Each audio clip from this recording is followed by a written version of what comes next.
Okay, welcome back everyone. So just now we have been discussing, not just now, in the previous video we have been discussing self-inductance, and now we are going to move on to mutual inductance. So just a little bit of recall. In the discussion of self-inductance, what happened is there's current flowing in the coil, causing a magnetic field to be created by the coil. And because this magnetic field is passing through the coil, therefore there'll be magnetic flux through the coil. And if you change the current flowing in this coil, you're going to change the magnetic field that is created by this current over here. And because there is a change to the magnetic field that is in the coil, therefore you will change the magnetic flux through the coil, therefore you will induce an EMF. Okay, and the relationship between the induced EMF and the change of current is represented by this equation, where the self-inductance can be obtained by taking the ratio of the magnetic flux linkage to the current flowing through the coil. Okay, that is self-inductance. Okay, now we are going to move on to mutual inductance. In mutual inductance, the word mutual here means that there's more than one coil involved. You have heard of mutualism before, so they help each other, right? So it's a similar idea. In mutual inductance, what happens is one coil will be having current changing, and the current changing in one coil is going to induce an EMF in another coil. So there's two coils happening. There's two coils in the setup, or two solenoid in the setup. One will be the one that we change the current. One will be the one that we induce an EMF and induce current in it. So let's look at the text over here. So what if the changing current in one coil or solenoid is going to induce an EMF or current in another coil or solenoid? So this is the situation that we have. We have a primary coil. We have two coils over here. One we name it as solenoid 1, one we name it as solenoid 2. Okay, so solenoid 1 is the one solenoid on the left, solenoid 2 is the solenoid on the right. Okay, we give them names. The one on the left is 1, the one on the right is 2. Okay, so now we see that solenoid 1 is connected to a battery. So because there's a power source over here, there's going to be current flowing through this coil solenoid 1 over here. And because there's current flowing through this solenoid over here, we call it the primary coil. We name the coil that has current flowing through it as the primary coil.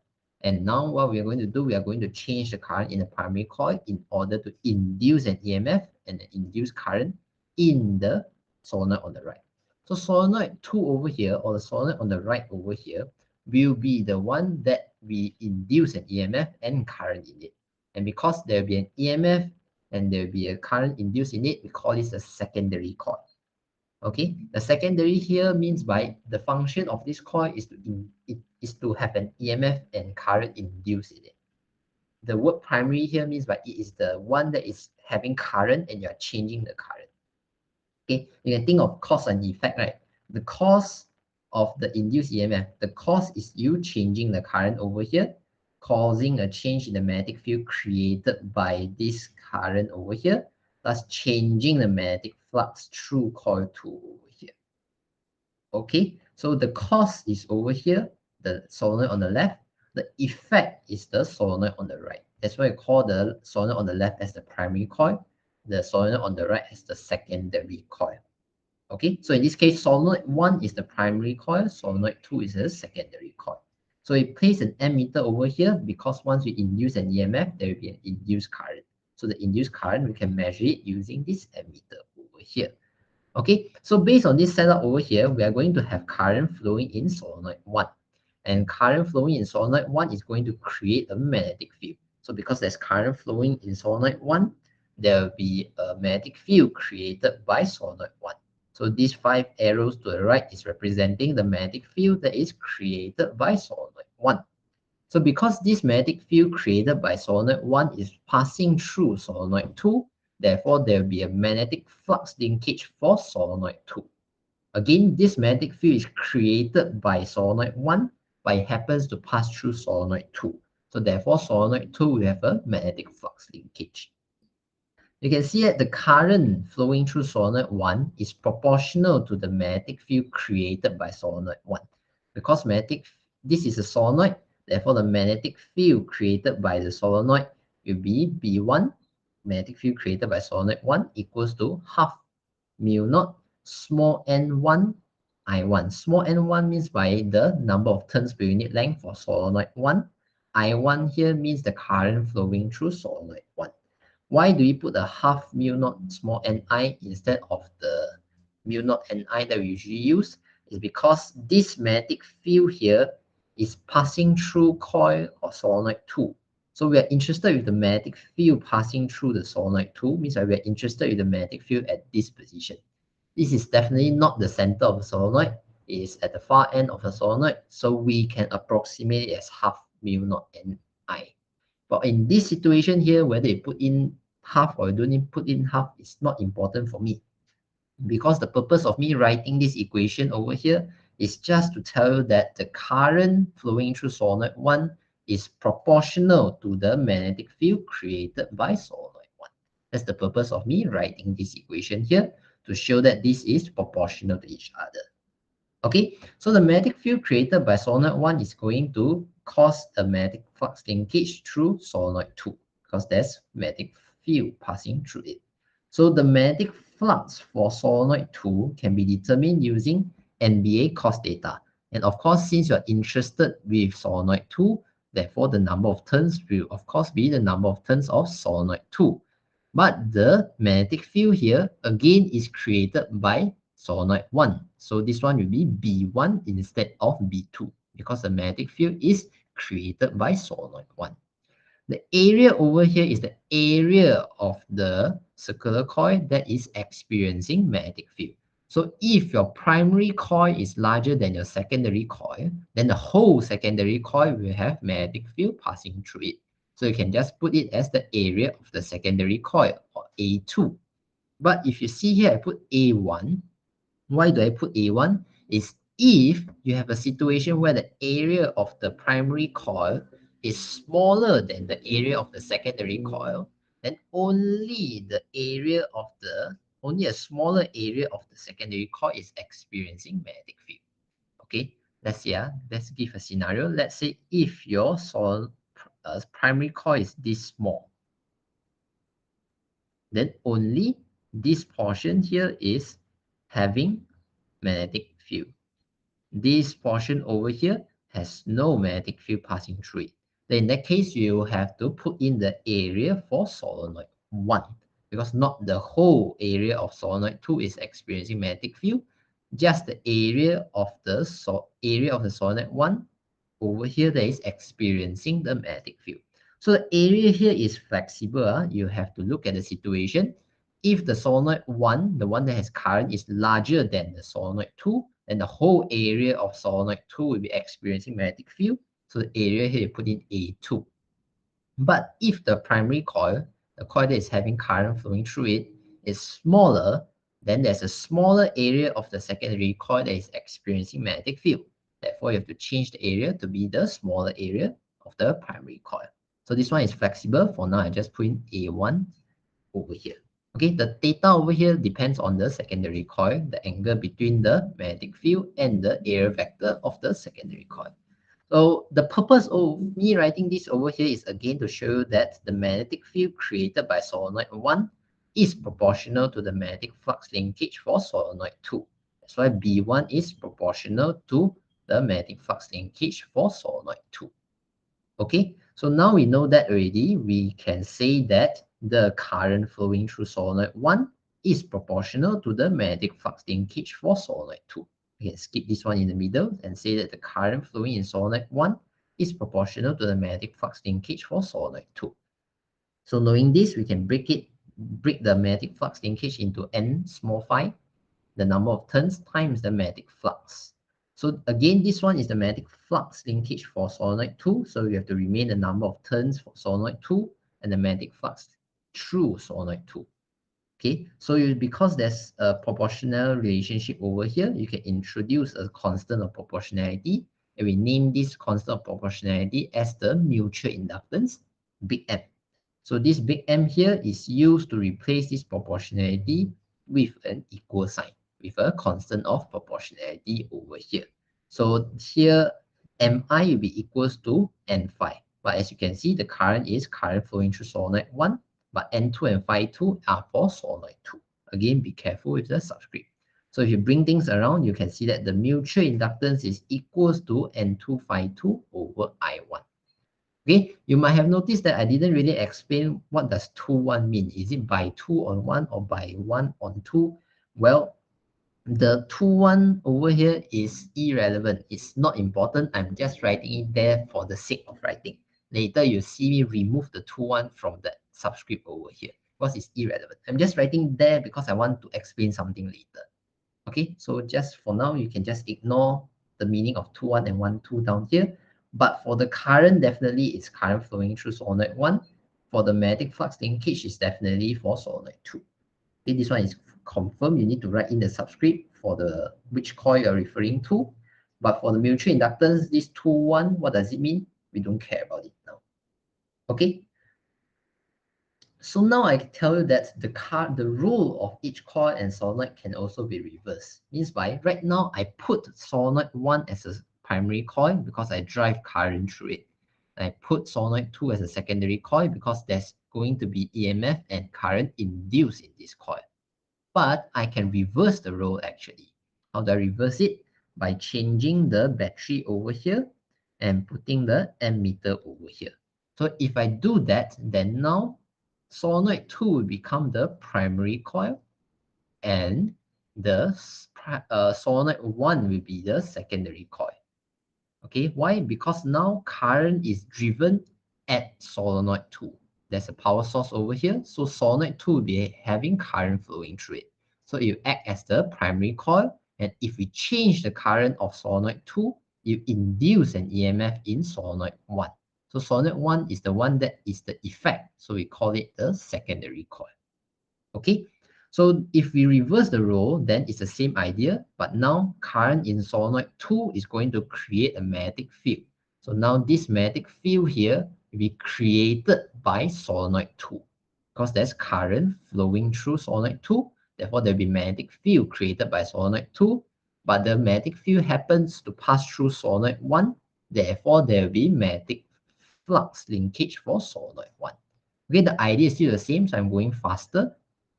So now I'm going to say that the current flowing through solenoid 2 is proportional to the magnetic flux linkage for solenoid 1. And if you break it open, follow the same steps, you'll find that the magnetic flux linkage for solenoid 1 divided by the current flowing through solenoid 2, you get the mutual inductance as well. Okay, why do I reverse the role over here? Because I want to emphasize that even if you flip the role, changing what is the primary coil, what is the secondary coil, you should know that the mutual inductance will never change, even if you flip the role. So means by if you take N2 phi 2 divided by I1, and you take N1 phi 1 divided by I2, you should be able to get the same answer, even though they play different role right now. So therefore, we can drop the subscript and just call it as M. So the mutual inductance here can be determined by N2 phi 2 over I1. It can also be determined by N1 phi 1 over I2. So you don't need to put any subscript for the mutual inductance because they are the same value. However, you have to make sure that the magnetic flux is referring to one coil and the current is referring to another coil. The magnetic flux linkage and the current cannot be on the same coil. If this is if it's solenoid 2 for the magnetic flux linkage, then it must be current in solenoid 1. If it is magnetic flux linkage for solenoid 1, then it must be current in solenoid 2. Because one coil or solenoid affect another coil or solenoid. It cannot be, if you want one affect itself, that is self-inductance really. Okay, so we continue. We know that the change in current flowing through solenoid 1, if we change the current over here, then you are going to change the magnetic field created by current flowing in solenoid 1. So if you change the magnetic field created by current flowing through solenoid 1, the magnetic field passing through solenoid 2 will change. So because the magnetic field passing through solenoid 2 will change, the magnetic flux through solenoid 2 will change, and that will induce an EMF in solenoid 2. Okay, so let's look at the relationship.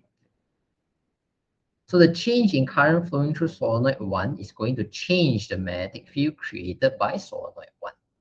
Again, the magnetic field here is created by the current flowing in solenoid 1. So change in current causes change in magnetic field. Therefore, because the magnetic field changed, therefore the magnetic field passing through the core solenoid 2 is going to be different. So there will be change in magnetic flux through solenoid 2, and therefore they will induce an EMF. Current is not the mass. Current can, because now there's no current in the secondary coil, so there can be induced current in solenoid 2. Okay, so now I want you to be very careful with the subscript over here. This one we have explained it earlier. The current flowing in solenoid 1 causes changes in the magnetic flux linkage for solenoid 2. So this one you have to be very careful. The current is for solenoid 1, but the magnetic flux linkage is for solenoid 2. And now because the current is changing, you can differentiate both sides. But since the mutual inductance doesn't change, you can bring it out from the differentiation bracket. The number of turns for solenoid 2 never change, you can bring it out from the first bracket. But I know that from the differentiation bracket. But I know that the magnetic flux passing through solenoid 2 is going to change. That's why you keep it in the differentiation bracket. And this is the relationship that you have right now. Okay, this is to explain the change in current, how it affects the change in magnetic flux. But now you also know that the change in magnetic flux is also going to cause an induced EMF and an induced current. And the change in magnetic flux, how does it induce an EMF? Is explained by Faraday's law and Lenz's law. So this is the equation that you learned from Faraday's law. And now if you can compare these two equations, you can see that the N2 d phi 2 over t can be replaced by m di over dt over here. So therefore, you can see that the induced EMF in solenoid 2 is equals to negative m of the change of current in solenoid 1. So you have to be very careful that this is induced EMF in solenoid 2, but this is change of current in solenoid 1. Okay, this is mutual inductance. The change in current in solenoid 1 causes an EMF in solenoid 2. Of course, if you reverse the role, then the change in current in solenoid 2 is going to induce an EMF in solenoid 1. But the relationship here, the constant proportionality here is the M over here, the mutual inductance. Okay, so if we define mutual inductance, the symbol will be M and the unit will be Henry, still the same as self-inductance, nothing much has changed. It's still a scalar quantity, and it still represents the ratio of the induced voltage, which is the induced EMF, to the rate of change of current causing it. So the current here is causing the induced EMF. Therefore, the current I1 is causing EMF in solenoid 2. The current in solenoid 2 is causing an induced EMF in solenoid 1. You have to be very clear what to label here. Okay, so again, mutual inductance here, this value here depends on the geometry of both of the coil, because now both of the coil are involved. So it depends on the shape or the geometry of both of the coil and the magnetic permeability of the nearby materials, whether you insert anything in between inside the solenoid, or you insert anything inside the circular coil or not. Okay, if you learn in SPM, you learn about transformer, right? Transformer, you have one solenoid and another solenoid, and you insert a soft iron core inside, right? Yeah, that's a mutual inductance happening there. Okay, so the geometry that we're going to discuss for this situation is if we have a long solenoid and a circular coil, and we are going to discuss this kind of example and this kind of geometry using an example which we will see now.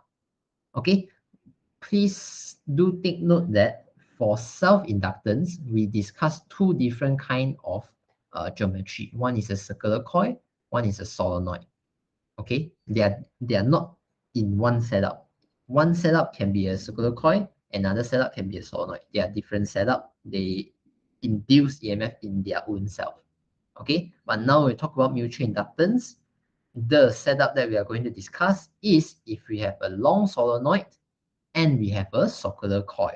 So the long solenoid has a length of L and the number of turns of N1, and the circular coil has a number of turns of N2. So what we are going to do is we are going to have the circular coil wounded coaxially surrounding the long solenoid. So if you have your solenoid over here,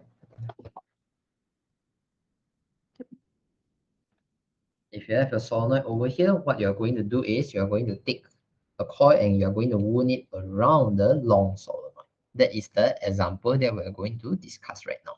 And at the end, you should be able to see me deriving this equation over here.